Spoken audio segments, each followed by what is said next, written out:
Hi, and welcome back to Politodoxy. I'm your host, Aaron Friedman. Today, I'm glad to have a conversation with Rep, who is Red Eagle Politics, the YouTube channel. A lot of people here are from there. Probably they love seeing what he has to say. He has been now working with some pollsters. So that is new. That is a new development, which I love to see.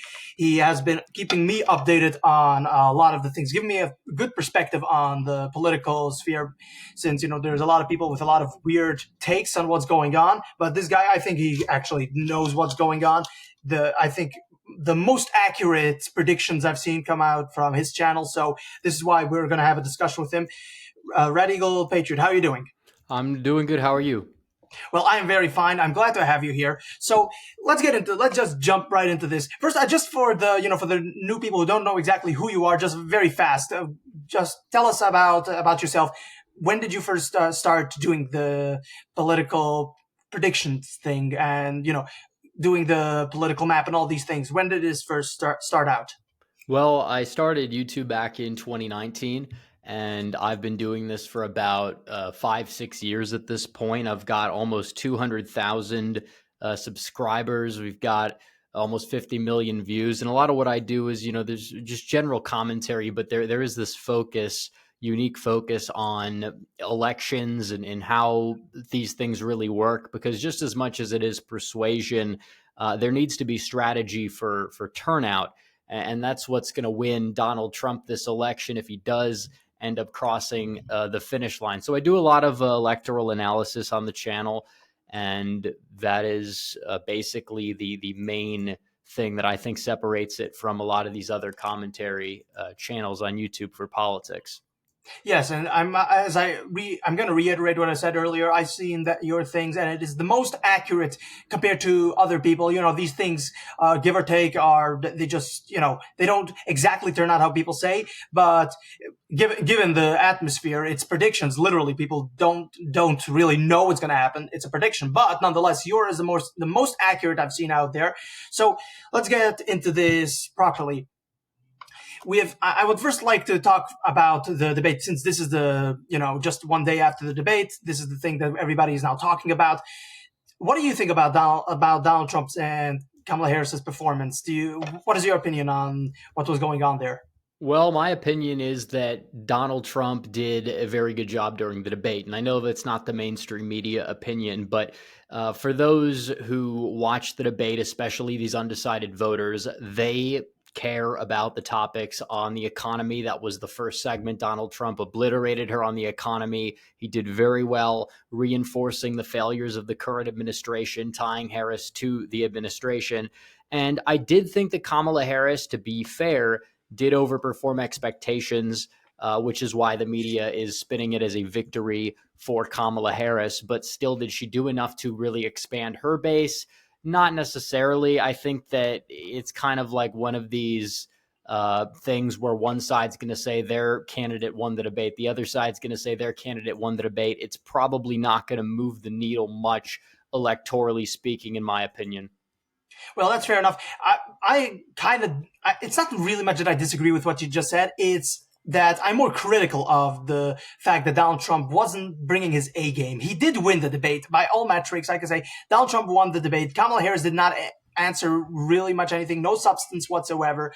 And you had basically 3-on-1. So all things considered, Donald Trump won the debate. He did conduct himself much better than Harris. But I don't think that he actually brought his A game in, particularly, let's say, when he was asked about his comments on Kamala Harris's race, and he said, no, I have no problem with it. And what he should have said is, no, my point is not to talk about the race per se. My point is to say that she's inauthentic, that she identifies with this group, then with that group, then with this group. She's an inauthentic politician. My opinion, I don't really care about the race.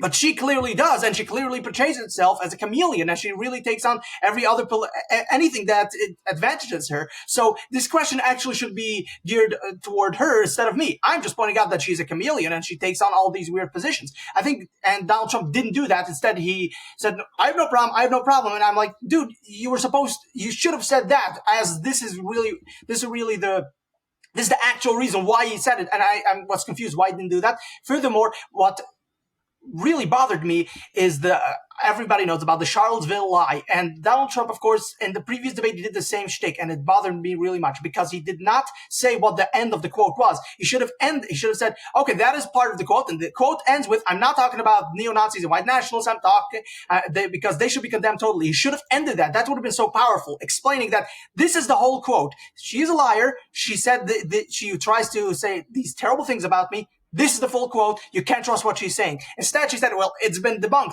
Yeah, but you gotta drive the point home. These are the two things that, there are actually multiple others, but these are like the two things that are like, you gotta drive it home, and he didn't actually drive it home. You think that is a fair criticism of him, or am I being too critical of him? Well, I think that a lot of what you said is fair. It is true that we can, I guess, sit back here and say there were missed opportunities, because there technically were, especially in regards to the inauthentic aspect. And I don't even know if he needed to work it in that question. But I mean, if he did touch base on it in other ways in regards to saying that she's flip-flopped on every policy, in things like that, though. So it's not like he completely avoided it altogether. I will say that there's things that Trump could word things better, I guess, but he is not exactly a politician who's going to word everything perfectly. He's never really been that way. And that, I mean, you could argue that's part of his appeal, but I agree, he could have possibly worded some stuff better. But I mean, it's not like that a lot of voters would have probably changed their minds if Trump cited the Charlottesville quote verbatim. He just basically refuted it in his own way and then pivoted to talking about some other stuff. So that's kind of the way I view it. I'm not saying that your assessment is completely off base. I just feel like it wasn't that big of a deal, but I agree that in every debate, including the first debate he had with Biden, by the way, he did leave some stuff off the table. But is it going to really move the needle much with the election? Probably not. Exactly. I actually agree with you on that. And this in part why I make that argument, because I agree. This debate did not move anybody. I don't believe it's going to move anybody. Everybody's going to, the same way they came in, are going to leave, except maybe the critical Democrats are like, I still don't know what Kamala Harris stands for. And they would probably, they would maybe look into a little bit more what Kamala Harris stands for, and they may go away saying that, okay, you know what, I may be voting Kennedy in the individual states where he's still on the ballot, or they might say, okay, going Cornel West or the other ones. So that's a possibility that might happen. But yeah, I agree with you. Nobody is really going to have switched their minds. They're going to all stay basically in the camps that they are. So there is not too much moving of the needle there. But again, I just want to reiterate, because this really bothers me, that Trump should have brought his A game, and fair enough, he is not a politician. He is not that well polished. And this is in part why we like him. He tells you things off the cuff. He's going to tell you what he really thinks. And he's not going to really talk about with political consultants and all these people and advisors and such are going to say, you got to do this, you got to do that. No, I'm going to be authentic. And Kamala Harris is the most inauthentic politician I've seen in my lifetime, even more, dare I say, than Joe Biden himself. So right now, what we're seeing here is there's not going to be too much a push one way or the other. There has to be, although, inroads that Donald Trump should make, right? There should be something that he can do. What would you recommend seeing, having your pulse on the political sphere, on the individual states? I'm not talking about California. I'm not talking about the states that's not going to switch. I'm talking about Michigan, Pennsylvania, and the rest of them. What do you think will win him the most votes in the states? What should he focus on in each individual state? Well, Michigan, Wisconsin, Pennsylvania, those are very, heavily white working class states. The demographic that he uniquely performs well with for a Republican, and those people delivered him the White House back in 2016. And they're the ones that are going to have to do it again, because there's no pathway to 270 without the Rust Belt. And they do care a lot about the economy. They care about trade. There was a poll that came out after the debate about the tariff policy that Harris is trying to make a big part of her campaign, but it's above water by 15 points. It's probably higher in some of those states. And then you also have the Southwest and the Southeast. Definitely North Carolina, Georgia, Republicans have a very high floor in. There still is that white working class population, the evangelical population. Harris, is she going to do well with black turnout? That's kind of something that we're going to have to look at in regards to her performance, but I don't quite see it compared to 2020 Biden. Maybe among black women, she'll do well, but among black men, she's arguably less popular than even current Biden. To a large degree. And then you have the Southwest, like Arizona, Nevada. There still is a very heavy working class population in them, especially Nevada, but there's more of like a Hispanic coalition thing going on. And Trump is doing a lot better with them as well, because a lot of their interests, even regarding things like immigration, because these are legal citizens, in many cases they were born here. These are people that are in that same, like, I guess you would say, economic demographic as a lot of the white working class voters in, like, Macomb County, Michigan, for example. So kind of the message about Trump that he's able to communicate is very, universal across all those swing states. And some states are going to have more of a focus on certain things. That's why he did the no tax on tips for Nevada, and also the no tax on overtime. He came out with that like an hour ago. It's going to be interesting to see how quickly Kamala is going to adopt that one. But I mean, a lot of the swing states are relatively different and in different parts of the country, but there are a lot of similar dynamics at play, just a little bit more so in some states than others. What do you think he has got to do in winning Nevada? Because this is something that a lot of people are now looking at as, oh, okay, this might be, we actually could win Nevada. Correct me if I'm wrong. We won the governorship right there, right? Not the Senate. We won the governorship, right? Yes. Okay, so this is a state that could easily switch to Republican this time around. So what does he have to do to win Nevada? Well, he's definitely going to need to perform well with working class turnout, which he usually will do, because there was a big drop off in voters in 2022 in both Arizona and Nevada. 6% more of the electorate had a college degree than 2020. And those voters moved to the left, and the working class actually moved to the right in those states, even when Republicans did worse than Trump in them. But still, like, he's got to get that turnout out. And with those policy proposals that he's given for Nevada, I think it helps out. The state is trending right. He's going to have to do well with Hispanics, Filipinos, and he's been doing that. He did it in 2020. The state was one of, I think, 6 or 7 to move right. So he's just got to get the turnout out pretty much everywhere, especially in Vegas, because the Clark County, that's like 80% of the state population. That's where he needs to do well. If he can get that under 6 points, he's probably going to win the state regardless. And what about Arizona? Arizona right now, you have Kari Lake, who's not doing so well, although that still has to be seen. But as things are right now, I don't think that Kari Lake is going to win. I wish she would, but we'll see how that pans out. But with Kari Lake being under the water, do you think that Donald Trump has a chance in Arizona? Yeah, because there's this phenomenon. A lot of people think that if there's like a weak Republican candidate, and vice versa, down ballot, that it will sink the top of the ticket in the state. And it's called reverse coattails. And it doesn't typically exist. It's, if anything, Donald Trump will help Lake more than Lake will weigh down Trump. I still agree she's not favored, but we know how some of these down ballot polls can exactly be. And I think the race is going to be a lot tighter than the current polls show, just because people, when they get out to vote, they'll vote Trump, and then down ballot, it's just straight Republican. But that goes for all these Senate races. But I think Arizona, the border is a crucial issue there. And you have, especially in like Yuma, but also Tucson, Phoenix area, all these people. You have a migrant crisis. It's not just in Eagle Pass in Texas. It's not even just in Arizona, but it is hitting it hard. But you have it in New York City. You have it in, as we know now, the middle of Ohio. There's so many different places. But Arizona, it's hit Arizona hard. And there's a very good get out the vote operation they've built up in the state over the past couple of years.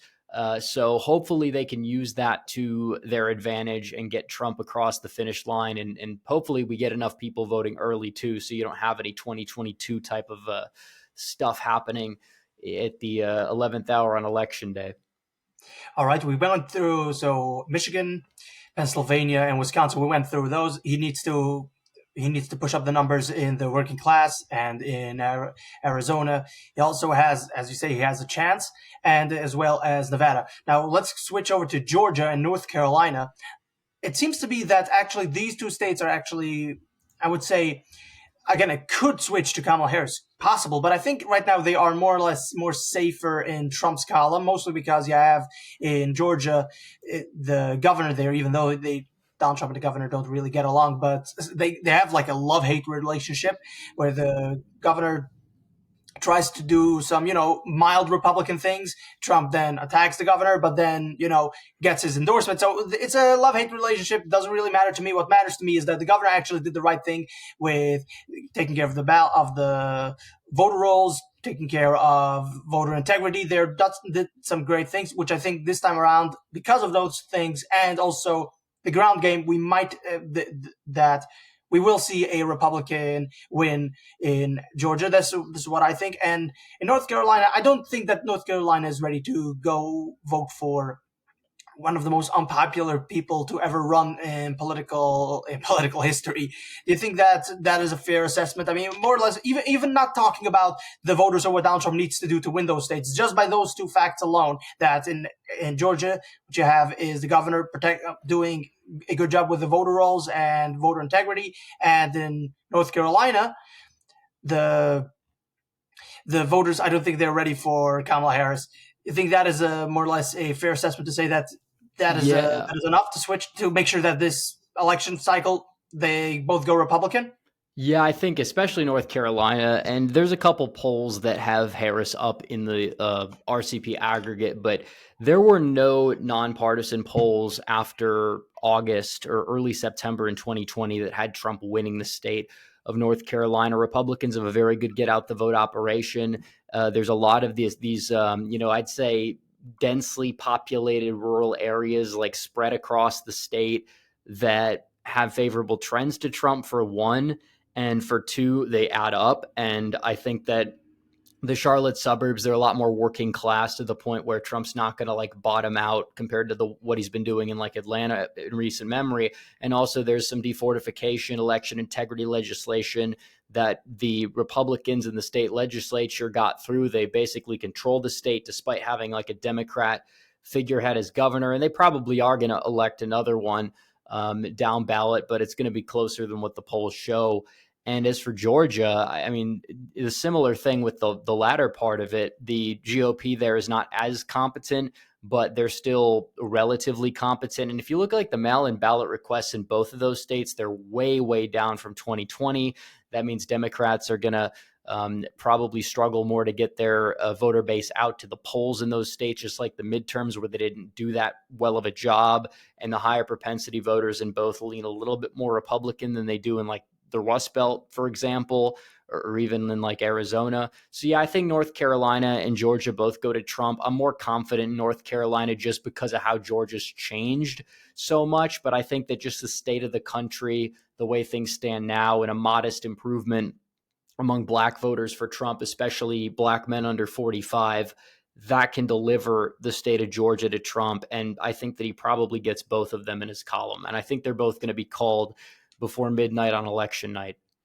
Right. I would also like to just touch one more part on the Michigan election, which I think not too many people have realized, especially on the right, is that the Israel issue. Now, this is something that is very important, specifically in the case of Michigan. Now, it used to be the opposite, that the Israel issue was very popular in the state of New York in the 1950s when, you needed to win a sizable margin of the Jewish population. So therefore, you had to win New York. And this is in part why you had Republican and Democrats trying to be more conciliatory to the Jewish population, especially in regards to Israel, because they wanted to win New York. And this was at a time when New York was winnable by both parties, until a influx of illegal immigrants and a whole bunch of other migration waves that now the Jewish population in New York basically doesn't really matter. But in the 50s it did. So this is the reverse of what's happening. That why people were more pro-Israel was because you wanted to win the Jewish vote. But now you have in Michigan, the opposite happening, where you have to think about the Muslim vote, which is a very big part in Michigan electoral process in Michigan. So Now you have Kamala Harris, who is now trying to play both sides, trying to win both the Jewish vote and both the Muslim vote. But it seems as though that the Muslim vote in Michigan are not going to be voting for Kamala Harris. They're either going to go Jill Stein, or they're going to go with Cornel West. So this is something that I think that is kind of lost on the right wing when we talk about winning Michigan. We have a better chance of winning Michigan than it would otherwise be if it were not for the war in Palestine. Do you think that this is a fair assessment, or does the Muslim vote not really that much matter in this metric? You know, it absolutely matters. You're talking about, and again, it is overstated. I think there's many other issues for Michigan that probably have more sway, like the current auto industry and the way things are going there. But I mean, there are in Michigan, you know, in terms of the electorate, there are at least 100-some thousand Muslims, and they voted for Biden by like 80 to 20%. And so many of them are either voting third party. Some might vote for Trump out of spite. And even then Trump was improving just because of, you know, social conservative issues, not even for the conflict. But there's a poll that has Harris in third place in Michigan among Muslims. And that's with her doing everything possible to kind of pander to them. It's just not working out for some reason. So we'll take it. We'll take advantage of it for sure. And I think that, yeah, in a state that Trump needs to make up ground of 150K, every vote he flips that's a Muslim is 2 on net. And every vote that stays home or goes third party, that's 1 on net. So I really feel as if it will play a role, especially if the state is closer. And regardless, I'm not going to say that Trump is like guaranteed Michigan. It's probably the most liberal of those big 7 swing states for sure, but it's going to be a lot closer. And if Trump wins it at all, I think that people will credit that to the end result, because it's probably going to be close if he wins it, and those voters would prove decisive for sure. And it's just a strange situation where, you know, you talk about New York, you'll probably see Trump do very well with the Jewish population there. So Harris and Biden, they've managed to somehow unite both factions of the conflict against them. And it's just going to help Donald Trump electorally speaking, whether people, you know, flip to him or just stay home in some instances or vote third party. Yeah, Donald Trump has clearly the advantage when it comes to the Palestine-Israel war, because even for people who are against the war, such as myself, I'm like, this is taking way too long. You've killed enough civilians. Please end this war. I don't like seeing dead people. Okay, so even in regard to people who are against the war, and they might say, okay, Trump is way too pro-Israel.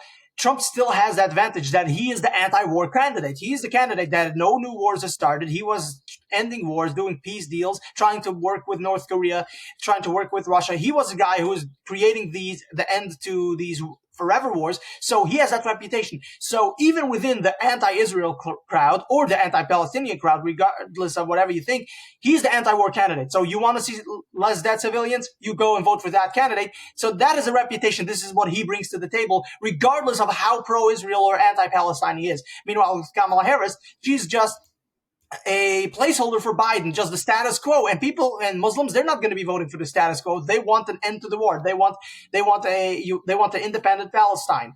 And they're not going to be voting, and they don't want to vote they just don't want to vote for whatever the establishment has been doing. So this is what I think Donald Trump has the advantage over Kamala Harris, that even Muslims, this is a possibility. We shouldn't be trying to get that vote. Always try, as Ann Coulter said, always try to get the white vote, because they are the greatest majority that we have. That is the advantage that we have. We win like 3 points of the white vote and we win the election. Always try. Everything else is a bonus. We welcome everybody, but everything else is a bonus. This is what Donald Trump has to focus on. But nonetheless, I don't think that the Muslim vote is going to be voting for Harris this time around. This is an advantage in Donald Trump's corner. All right. So let's go back to the debate. And what we touched earlier on is the Haitian crime, the Haitian crime and the Haitian population in Ohio. Now, of course, this was one of the funny parts in the debate, which I guess I don't think it won him any votes, although maybe in certain areas. But this was an hilarious part when Donald Trump was, they're eating the dogs, they're eating the cats. That was hilarious. It was a funny part. I don't think particularly it was that necessary to phrase it like that. He could have done it a better way, in my opinion, but nonetheless, it was hilarious. I loved it. And do you think that this, in part, and of course, fact check, no, it's not happening. I'm like, I saw the videos of them cooking the cats. What the hell are you even talking about? And we saw the videos of the police reports. We do know that this has been happening. So this is a complete lie by the media trying to say, no, it wasn't happening. It is happening. So do you think that this is something that Donald Trump should talk about, or is it just a waste of time because it won't really get anybody because it's so off-putting to actually be talking about people who eat cats and dogs? Like, it's a message that turns off particularly women, that they don't really want to talk about this because they don't want to talk about in such negative terms on other human beings. You think it's a winning issue to talk about, or Donald Trump should stay away from that? Well, I think the overwhelming circumstances surrounding that town is really a huge winning issue for him. If we want to, say that the cats and dogs thing was kind of like a, something that he doesn't need to repeat. Yeah, I mean, it was a meme. I think that in the long run, it will be proven correct because these are testimonies, and we can get into some of that, but in terms of what people want, people don't want the entire country of Haiti being dumped in the middle of Ohio. It doesn't really matter. They'll try to make it about race. They'll try to make it about something, but that's just reality. I mean, if anything, it's just going to turn people away from the media if they keep covering for this border crisis, just like they covered for the one at the southern border. Now they try to blame Donald Trump for it for some, 58D chess reason. But you do have reports of people on the ground that these things are happening. There's picture evidence of these individuals, walking around with ducks. And that's not to say that all, Haitians, even the Haitians in that town are, doing that to cats or dogs or whatever. But what we do know is that you have this border crisis. You have it. It's a health crisis. There's all these things happening, and they're just tossing out the eyewitness testimonies on the ground for whatever reason. And Trump, I liked when he got into it with the moderator about that after the fact. And he's like, this is what people are saying. And it's true. And whether the town wants to pursue it, maybe they don't want to pursue it because it's not a good look or not something they want to talk about. But this does feel like one of those things where the media goes berserk and it eventually gets proven to be accurate in some way, shape, or form. So I think just hitting Biden, not Biden anymore, now it'd be Harris, on the border crisis and the things that they've done to this town. Like, yeah, I mean, there's other stuff going on in Colorado, Aurora. They're taking over apartment complexes, and you kind of have like a, European style migrant crisis because of these people. And you see big turns to right-wing populist movements in Europe, and immigration as a whole is a really big winning issue for Trump. And it being in the public, dialogue is going to help them, especially in like the Rust Belt and those kind of places. But even among like Hispanics as well, because that was like the initial concern that these Republican establishment type of people said. They said, we need to win Hispanics and, stop talking about the border. Trump talks about it more, and he's going to get record numbers. And that's like all his campaign's about, because these people want safe communities too. And they've lived here, and they didn't necessarily move here to move to the worst parts of their countries. They came to get out of it. And then that's what Biden, Harris are basically doing to those places too. And the working class as a whole is suffering. And that's why you see that shift to the right. And we'll see what happens there. But absolutely, I think that the tagline, it's a meme, kind of. I think it helps that it's a meme. And then now he can start to kind of pivot to talk about the real problems with Springfield. And maybe he'll talk about that again if or when these get confirmed to be true reports. Yeah, I agree with you. Okay, I'm not upset that he brought it up. I think it's not necessarily a net benefit. It was fun while it lasted. Okay, he brought it up. Okay, but doesn't need to bring it up anymore. It's unnecessary that he brings it up, because we could talk about the taking over of complexes. We could talk about the Haitian crime on. There was one woman that in the in the town there that brought up that, okay, we're all talking about the cats and the dogs and the geese and the ducks, but what we're not talking about is the fact that they are, first above all else, they are causing the car insurance should go up because they don't drive well, they crash into, and then the car insurance agencies look at the statistics. They're like, oh, okay, there's a lot of crashes in this town. Okay, premiums go up. So now ordinary Americans are now suffering because a bunch of illegals or even legal migrants coming here destroying the economy of those particular towns. So we can talk about those kinds of things without being very crass or being very vulgar about it. Oh, look at them, they're cooking cats. It's a meme, it's fun sometimes to point out, and it works in our favor for us, but it doesn't work in our favor when you say, hey, liberal white lady, look at this. They'll be like, oh, well, I don't want to look at that. No, I want voting for Kamala Harris. I don't want to see that. So you gotta know to who you're talking to. You gotta talk. This is what I like saying. You gotta talk to the liberal the way the liberal wants to be talked to.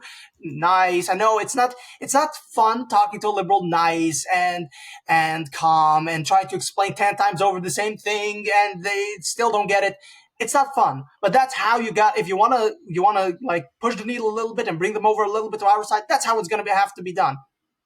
Unless some people, you'll just have to, give them a rude awakening. To some, it actually works with a rude awakening, but to most liberals, I don't think that works that way. You want to say something? Well, yeah, I don't think that the liberals are really who Trump is like kind of trying to appeal to when he's doing that. But I think that we both agree that him bringing it up was like a good in the sense that it was a meme, and then now he needs to start talking about the other problems with the town because it is a really big winning issue for this election. And Trump does have this tendency, and he did it a lot back in 2016, where he'd say something that people would find outlandish, and then he would kind of explain it as the days would go on, and people would agree with it, just like the whole Muslim ban thing. And then he's like, no, we got these countries of terror.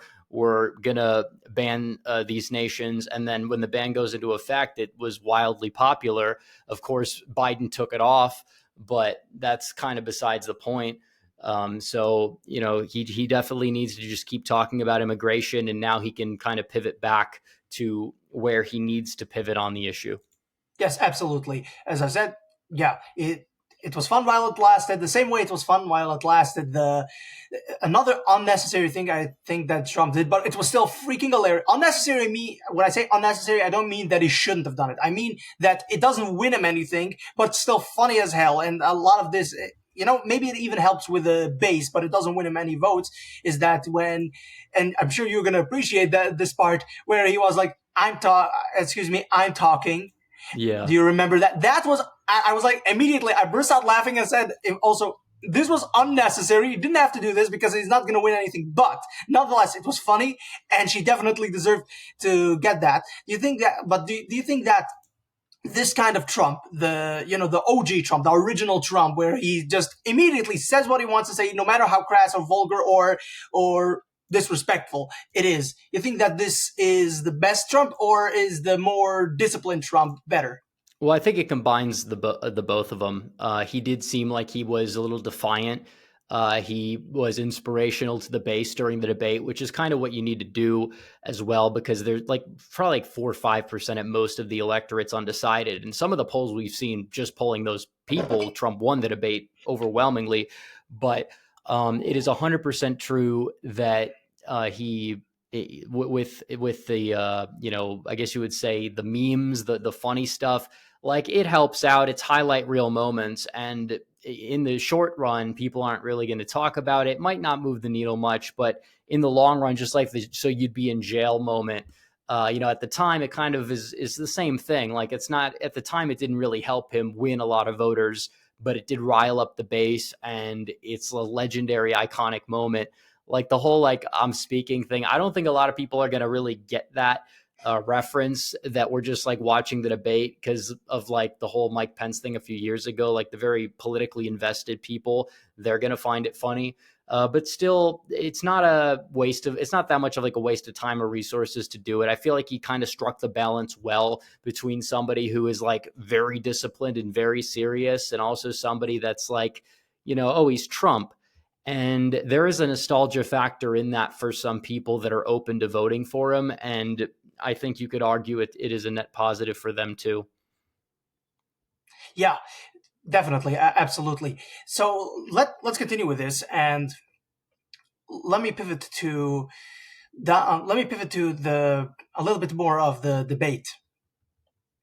Do you think that the fact that Donald Trump did, I mean, he didn't, again, he didn't, I'm just going to repeat myself just one more time. He didn't bring his A game, and therefore, Kamala Harris immediately then said that after the debate, not Kamala Harris, but a staffer. So by proxy, Kamala Harris was like, okay, let's have another debate immediately. And Donald Trump now today comes out saying that no, I don't think we're going to I don't want to have another debate. I'm summarizing more or less what they were saying.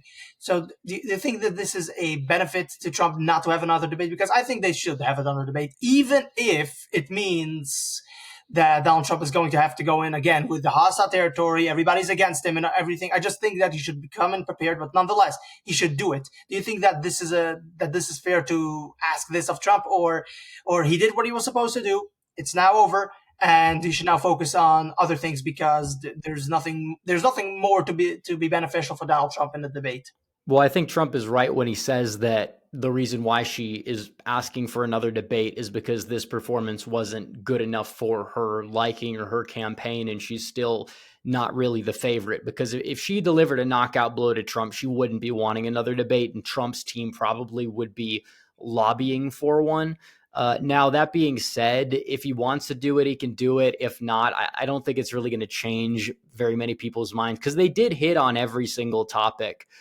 They hit on every topic this election that's like important. Like maybe you could say something like climate change they didn't talk about, but I don't think that that's a top 5, a top even 10 issue for most Americans that are on the fence this election. So maybe if it's like a town hall thing, like the town hall format, it could be good, just like he did with Hillary that one time in the second debate. I think that could be productive.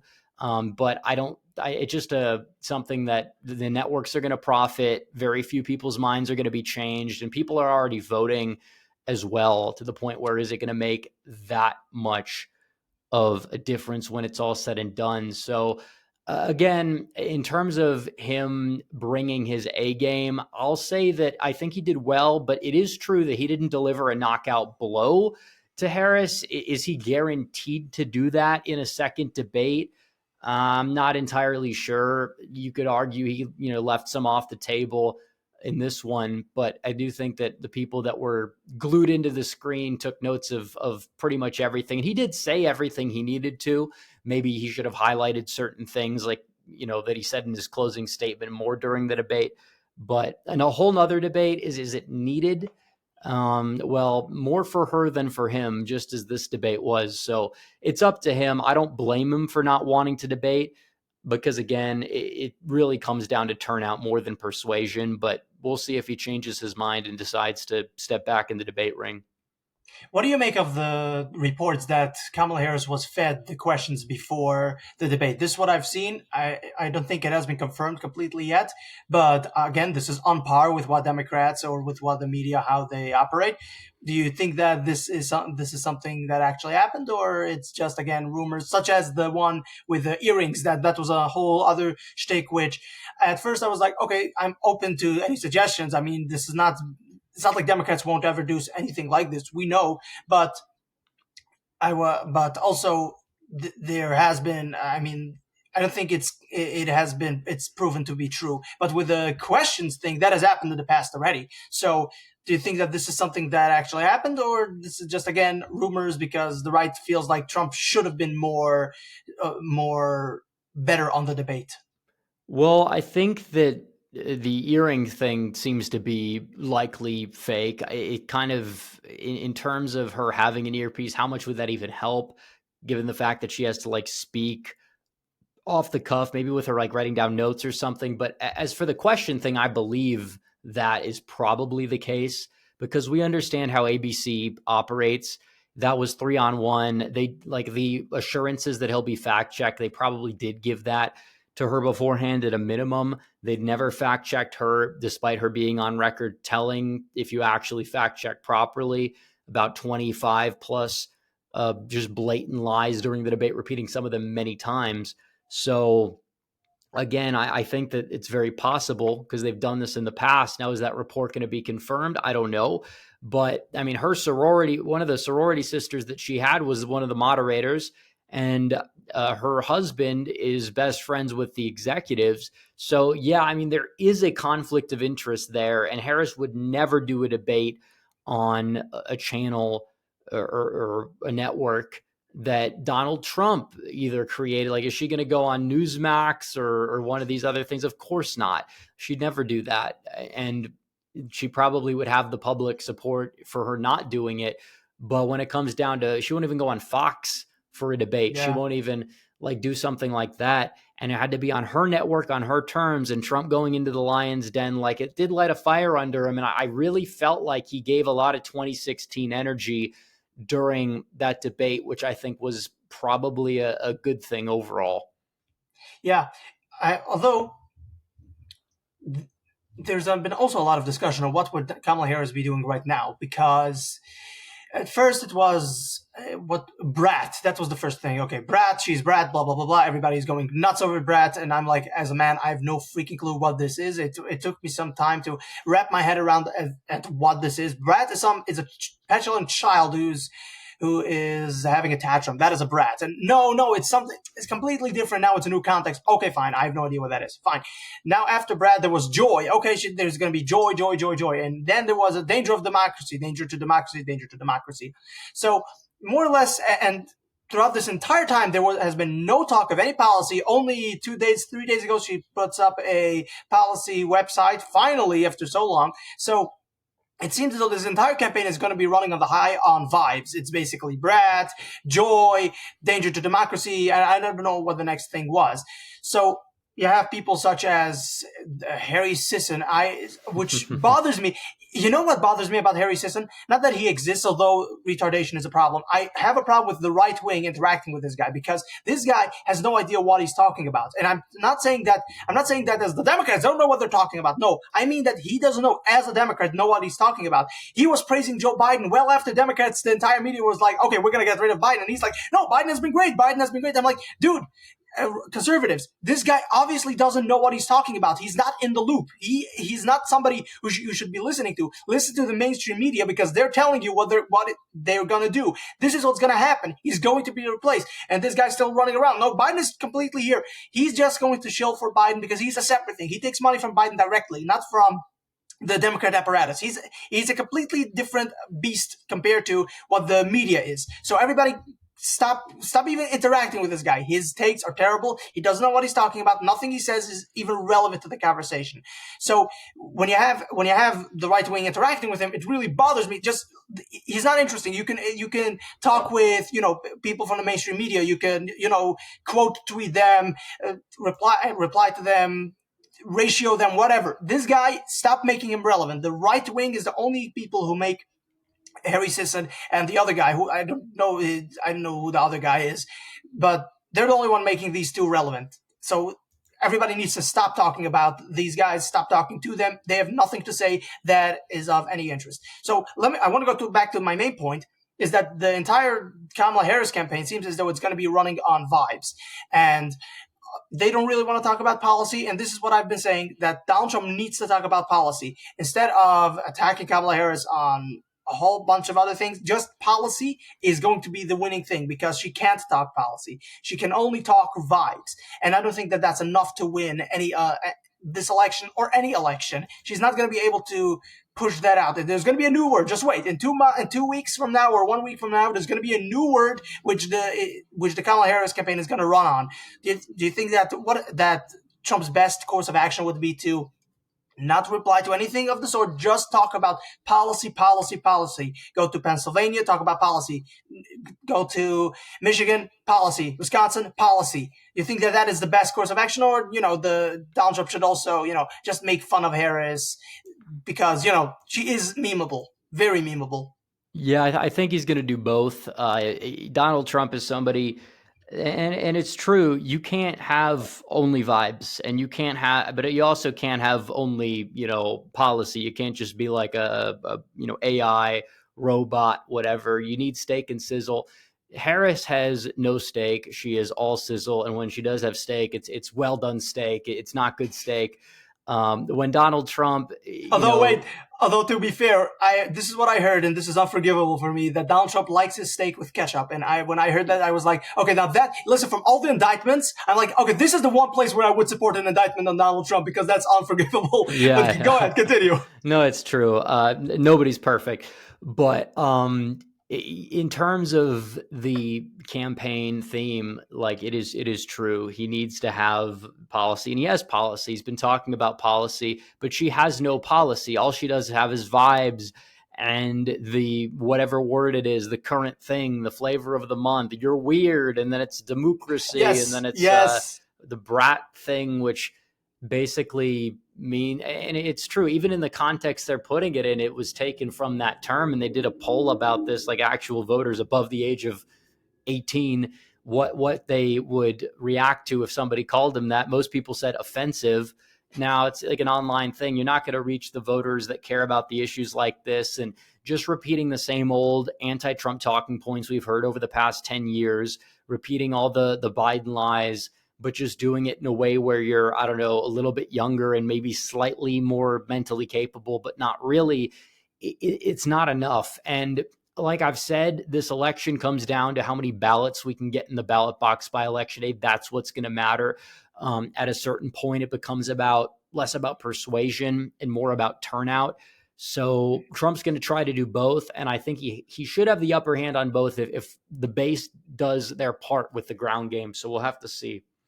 Yes, absolutely. So taking all of this into the perspective of that, they're basically running on vibes, and right after the DNC, what you had is not even a bump, nothing. You almost had nothing for Kamala Harris, which you know there should have been something. Nothing happened. This is where, and not even this. Before then, I was saying that all of this is astroturfed. It's fake. It's gay. It's not real. It's not going to happen. Kamala Harris is the entire enthusiasm for Kamala Harris is basically people who are chronically online, who are posting brat or posting hashtag brat, posting weird. They're not actually real people on the ground. It's all astroturfed. Do you, Yeah, yeah, so do you think that this entire thing, even the enthusiasm that you're seeing right now, which is it's now calmed down, you think that all of this is well astroturfed, or the astroturfing has stopped and now she's actually picking up because of the debate? Yeah, I think everything about her campaign and everything about her, it's all fake. And that's another thing I think Trump could have worked into the debate. When she did the whole rallies thing, people, I feel like, were overly critical about Trump's response because I think he did pivot well watching the replay. But, when he said, like, you're busing people to your rallies, because he could just say it's fake. Everything about you is fake. Your campaign is fake. Your policy changes are fake, and that could have been a missed opportunity. But that's exactly what it is. There's no Harris enthusiasm in the real world, and there was not much for Biden. I get it, and obviously she still gets a close election regardless. I'm not trying to take that away from the reality, but there's more enthusiasm visibly for Biden during COVID, more Biden signs, more Biden everything that we saw, and there were not very many of these things. And Harris is just somebody that, she's riling up these liberals who are online who hate Trump anyways. Doesn't mean it's going to translate much. It makes our lives on social media a little bit more irritating and annoying, but I mean, that's what the mute button's for, the block button's for. Sometimes it's fun to dunk on them regardless, so maybe not. But, it comes down to turnout. That's what these people don't get. The people that spend time ratioing on Twitter or X, they're not necessarily, if that energy went into actual ballots that they're chasing, it would that would have an impact more so than, let's own the cons on Twitter by calling them weird. It's like they still can't meme. It doesn't really move the needle. I think that our response to it, we should have, like, I guess you would say, leaned into it, just like the deplorable stuff would have helped maybe alleviate it, but it is what it is. What do you make of both Kennedy, Tulsi Gabbard, which I've been keeping an eye on Tulsi Gabbard for some time, and I knew that this was going to happen at some point or another. She's been pretty great. She has been campaigning together with Carrie Lake, I think, in the previous election, if I'm not mistaken. But the point is that she's left the Democrat Party. She has been, pretty good on the issues, and I've actually put out a post asking, do you think that Tulsi Gabbard should have a position in the Trump administration? And basically, the majority of them were saying yes, and they wanted her to be Secretary of State. Which again, I'm not judging. I don't know if I really want that, but I'm like, okay, listen, I want to hear what other people have to say. So this is what they're thinking: Secretary of State. Which, by the way, it would be an improvement above Mike Pompeo. Definitely an improvement. I don't know if I want that, but nonetheless, definitely an improvement from Mike Pompeo. And then you have you have Kennedy, Kennedy Jr. He wants to be in the position of FDA director or whatever, and I'm like, okay, that is something I support completely, totally, and utterly. He should definitely be in that position, because making America healthy again, I think that's a winning issue. That is like, even for liberals, I'm pretty sure that liberals would. Sorry, I forgot. It's fat phobic. Sorry, I forgot liberals. But anyway, definitely it would be a very good position for him. What do you make of this? Do you think that this is a winning issue, or this could also put up, because certain people have been saying that no, this could also sabotage the MAGA movement, because you have people who are former Democrats and we're wary of Democrats. We don't know if they're going to sabotage. We can't even trust our own people, such as Mike Pompeo or other people who are in the Trump camp, and then sabotage the entire thing. How are we going to trust people who are Democrats and then bring them in? So there are people who are like, we don't want this. But I think that they are wrong, but nonetheless, what do you think, that it's a net benefit to having them on, or is this also a opportunity for them to sabotage a second Trump term?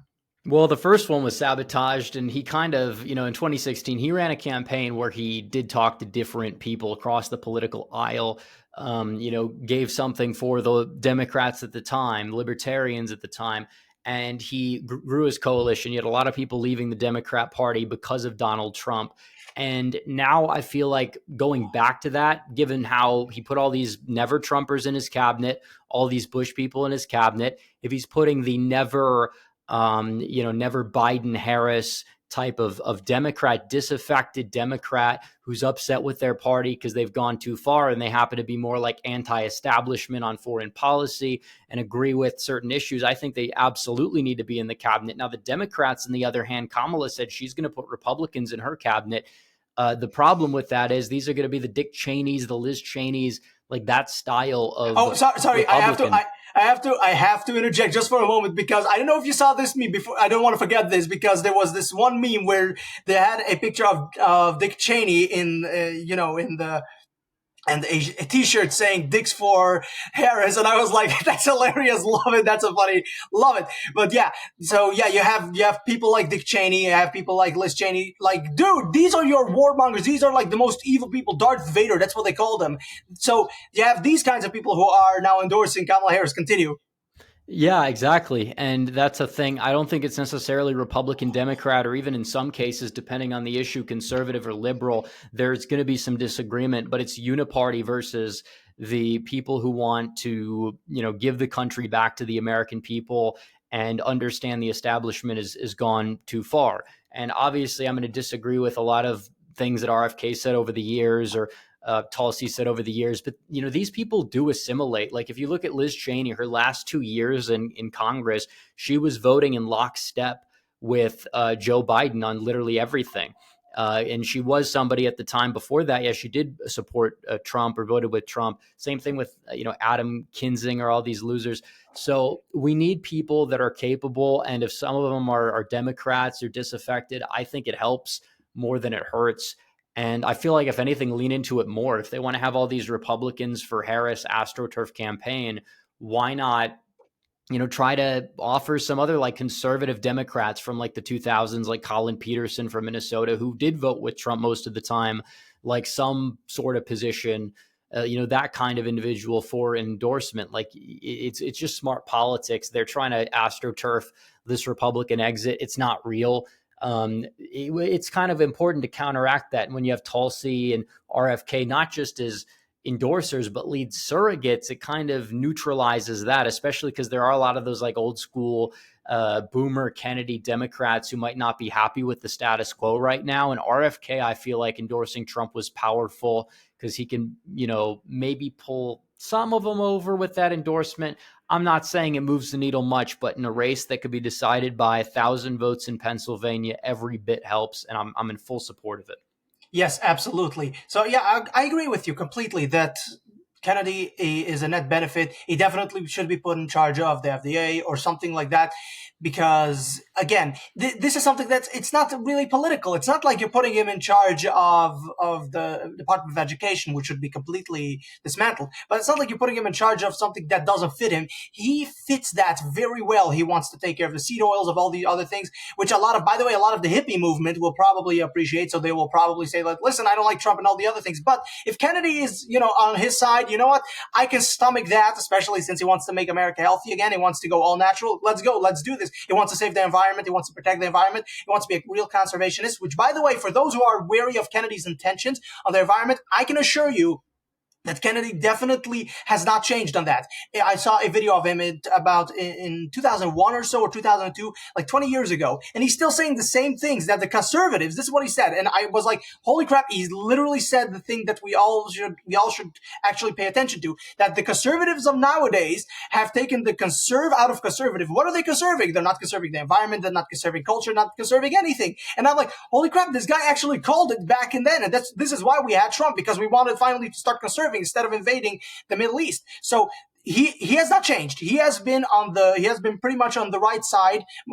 He's a little kooky a little bit. Sometimes he even called for the death of what's his name, of Glenn Beck. But now that, he has reformed. He's reformed on that front. Nonetheless, he has been saying the same things. His intentions are good on this. And so I don't think that he's actually going to sabotage. If given the power, he's actually going to do his job. And with Tulsi Gabbard, I don't know if I want her as Secretary of State. She'll be better than Mike Pompeo. Nonetheless, I don't think, but I definitely want her in the Trump cabinet as an advisor or something like that. She will definitely bring a lot of good things to the table. I think this coalition, our coalition on disinfected Democrats, Blue Dog Democrats, independent and libertarians, plus conservatives, and people, just normal people who want to have a normal life. I think our coalition is way better than, look at the still current warmonger who, by the name of Dick Cheney, the most evil person that has ever existed, according to the Democrats, that we villainized throughout the entire 2000s. He endorsed us. Like, I don't think that that's actually winning any votes. And you have then the people who really like touching kids, the Lincoln Project. Who are you? Like, who are your people? The people who are endorsing you, they're not good people. They're not people who you can trust. They're not people who are interesting. They're not people who actually bring stuff to the table. They're not interesting. We have a much better coalition than you guys. You can boast. You have 200 Republicans. Like, who gives a crap? Like, you guys have been villainizing these as the most evil people. Now suddenly they endorse you. They're and then this newfound of respect. Get the hell out of here. Nobody thinks it's real. It's completely astroturfed. I completely agree with you. Yeah, this is a complete and total joke. I think that the way things are going right now, we just need, we need to keep up the pressure. The way things are going, we're definitely going to have a victory in November, but we need to remember one thing. Never come complacent. Never act as if, we're definitely going to win. We always have to act like we're 10 steps behind, always. And as Dan Bongino likes to say, clips and sound bites. Always clips and sound bites. That's the main thing that we need to focus on. I would like to end with this final note. That I've criticized a lot Donald Trump because I want him to win, right? But I can also say that there are certain parts in the debate where I have to say he did a wonderful job, excellent, such as two parts in particular. One where he said that I'll send her a MAGA cap. So that was pretty funny. That was hilarious. And that was excellent from Donald Trump. I'll send her a MAGA cap. Although he didn't completely push it through, but nonetheless, everybody got the message. What he should have done there is say, I'm sending her a MAGA cap because she's adopting all my positions, and without explaining why. And finally, the second part, which was excellent. Let's see if I can remember. I can't remember the part, but the point is that he definitely had two very good moments, the MAGA cap and another one, which I can't remember. So this is the best we see of Donald Trump. I wish there would be another debate. Other people may disagree. Nonetheless, he did pretty good. And this is what we got to do. We just got to keep up the pressure. This has been fine. So I want to now end with the closing statements. So you go ahead. You want to tell people where they can find you, where they could reach you, where they could, they could listen to what you have to say, and also tell us if you have any. I know you have been working with pollsters, independent pollsters, doing some stuff.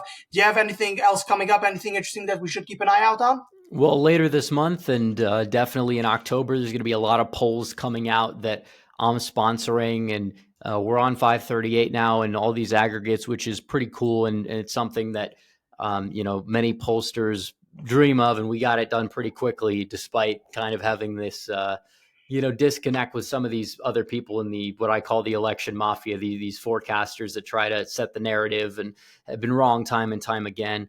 But I mean, in terms of what we're seeing right now, the debate, it's a spectacle. I think Trump did much better than the media is saying. But still, it doesn't matter if he even delivered that knockout blow that some people, I think, wanted.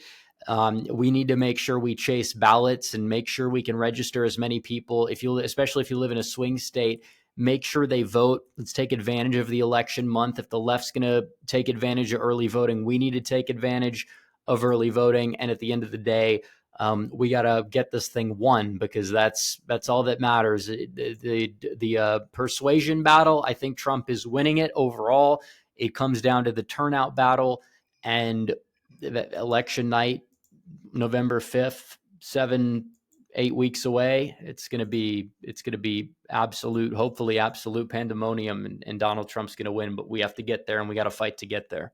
Yes, absolutely. As for where you can find me, Red Eagle Politics on YouTube, you just type that up, or Twitter and Instagram at Red Eagle Patriot.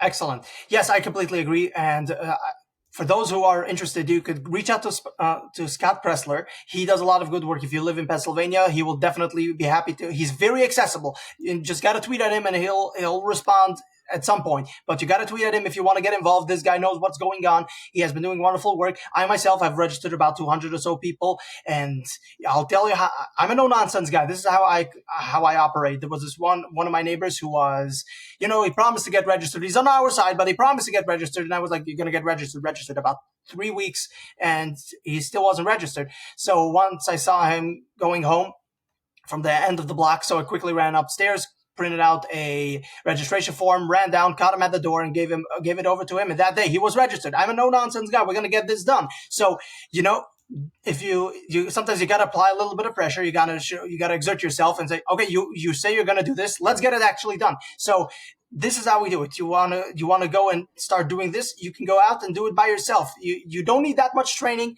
You can do it by yourself. It's not that hard. So for those who want to reach out to me, you can reach out to me at Aaron Politodoxy on Twitter, or politodoxy@gmail.com. That is on email, or Aaron Friedman on Instagram.